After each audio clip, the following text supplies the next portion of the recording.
So hello guys, how are you? My name is Jasdeep Kamra, Director of Pulse IAS Academy Jammu, and today we will talk about IAS examination. Okay, so we will freely talk about this examination, how it is conducted, the three stages of this examination, the syllabus, what should be your strategy and things like that. Okay, so guys, if you have any questions at the end of this video, you can call me on our number 9596662695. I repeat 9596662695. Okay, this is our official number. You can WhatsApp, you can text, you can call on this number anytime.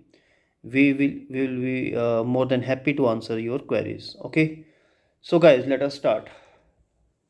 Basically, UPSC conducts the civil services examination every year to select the candidates for various posts like IAS, IPS, IRS, and other posts. Okay, so the exam is conducted in three stages: preliminary, mains, and interview. Of the three stages, the mains stage is of crucial importance.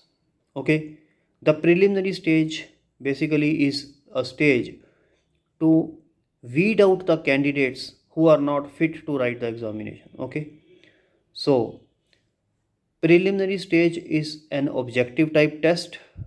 It consists of two papers, general studies and CSAT, and the final marks which one gets in the preliminary stage are not added in the final merit list. Okay, so what I am saying is the exam is conducted in three stages: preliminary, mains, and interview.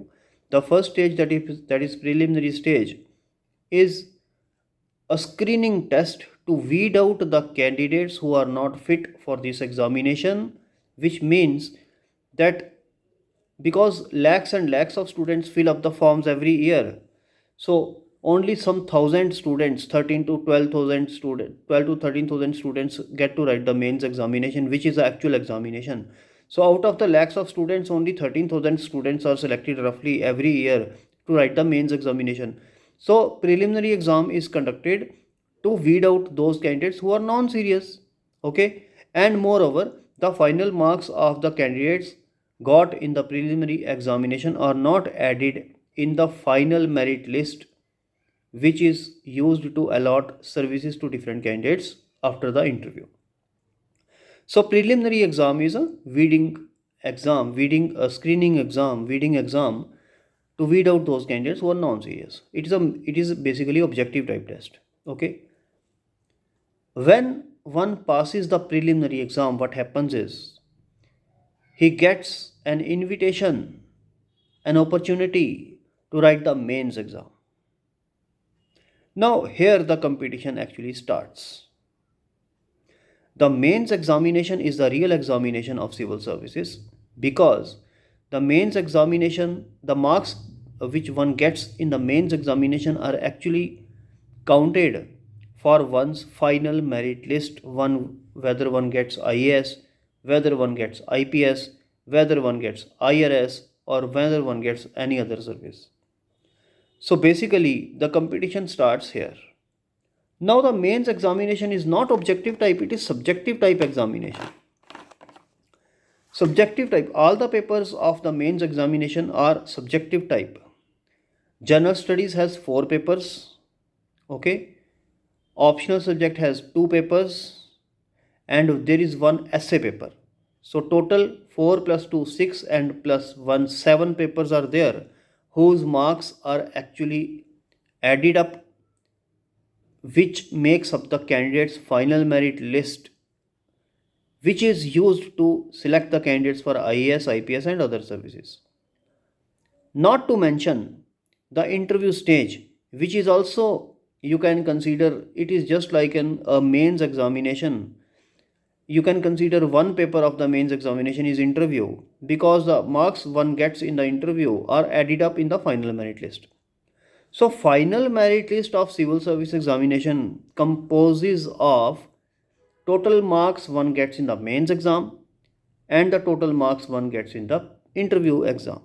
Okay, so mains plus interview is equal to final merit list, which is used to select you for the IAS, IPS, IRS, or any other service. Okay, whereas the preliminary exams marks are not counted here. They are only used to consider whether you are pass in the preliminary exam or fail in the preliminary exam. If you pass in the preliminary exam, you get an opportunity to write the mains exam. If you fail in the preliminary exam, you don't get an opportunity to write the mains exam. Okay, I think I am clear. You are getting my point of view. Now, coming to the syllabus.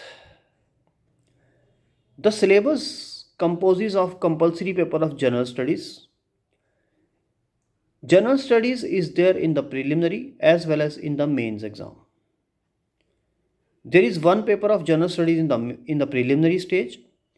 There are four papers of general studies in the mains stage. Now the beautiful thing here is that the general studies covers every nook and corner of the world. Everything under the sun is there in the general studies. It covers history, especially Indian history. It covers world history also. It covers geography, which is world and Indian geography, physical geography, economic geography. It covers economy, Indian economy. It covers Indian polity and governance. It covers science and technology, science. Okay. Then it covers current events, international affairs, ethics and integrity, governance part, and some other miscellaneous topics. Okay. Now, the syllabus of general studies is common for the prelims as well as for the mains. The only difference being in the preliminary exam, the questions are set in the objective type manner, whereas in the mains exam, the questions are set in the subjective type or essay type manner. Right? Now, apart from general studies, there is one more paper of CSAT, that is Civil Service Aptitude Test, in the preliminary stage. So in the preliminary stage, there are two papers. Number one, general studies. Number two, CSAT. Okay. So CSAT is only of qualifying nature. Only 33% marks are required to pass in the CSAT examination.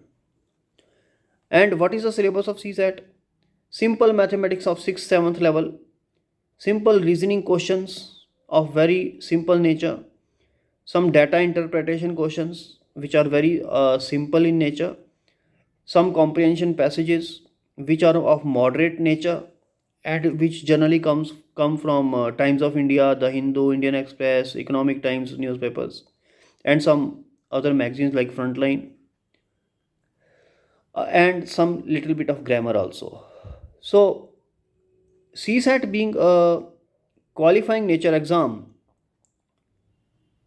and it is generally not very tough. One can prepare the CSAT paper in 2-3 months. Okay, but general studies requires much more time, whether it is prelims or whether it is mains. The trend of question, this is a very important point. The trend of questions in the preliminary and the mains is of conceptual nature. It is not of factual nature. Okay, note it. The trend of questions for the past 5 years is of conceptual nature in both prelims as well as the mains concerning general studies. So it which means that your concepts of history, polity, governance, geography, science and technology, Indian economy, current events, and certain other topics should be and must be very, very clear. Okay, so emphasis should be made here upon conceptual clarity. Okay, factual knowledge is not required, although factual knowledge is also necessary here, but it is not an end in itself. Okay, you getting me? Factual knowledge is not going to make you an IAS officer or an IPS officer. But in spite of my saying this, I repeat that factual knowledge is necessary. Of course, it is necessary, but it is not an end in itself. It is not enough to clear this exam. What is enough to clear this exam is conceptual clarity of many things, of most of the things. of history, polity, geography, economy, especially of Indian context, in the Indian context, right? So conceptual clarity along with factual knowledge makes you a perfect personality for civil service exam. Apart from this, in the mains exam, writing practice makes a huge difference between passing and failing the exam. Writing practice should begin from day one. Basically, the preparation of this exam from prelims and mains point of view requires at least 1 year.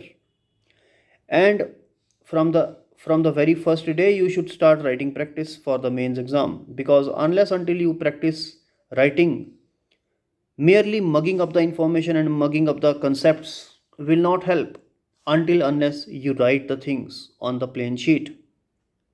Okay, so writing practice makes or mars your chances in the mains examination. This is very important. So what are the essentials of passing this exam? The essentials are: number 1, conceptual clarity; number 2, factual knowledge; number 3, writing practice. And to gain mastery over these things, one needs sufficient amount of patience, hard work, and apart from hard work, more so smart work. Okay, merely mugging up the information and moving ahead, and not revising is not going to help. Revising is the key to success, because syllabus is huge. You cannot just complete the whole syllabus. Okay, and it is also very important what to leave, because come what may, you will have to leave certain topics, because general studies cannot be covered fully by anyone. Even the IAS toppers do not complete the general studies syllabus fully. An adequate strategy, a good strategy is required to cross the hurdle of prelims, and adequate strategy is required to pass the mains hurdle. Okay, so strategy, smart work, hard work, apart from patience, is very essential to clear the exam. Okay, so these are some points which I made to make you understand about the civil services examination. Now civil services examination is most prestigious examination of India.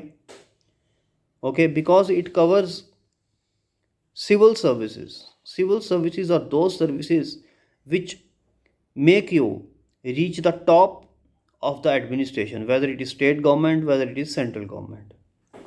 Okay, so preparation must be very serious. Okay, serious preparation is required. At least 1 year preparation is required, of course. Okay, so these are the some points which I discussed today. Tomorrow I will extend this lecture, and this is, you can consider this as part 1. Tomorrow I will elaborate on certain other things in part 2 of this lecture. Thank you, and keep revising the things, and keep studying, and happy reading. Thank you.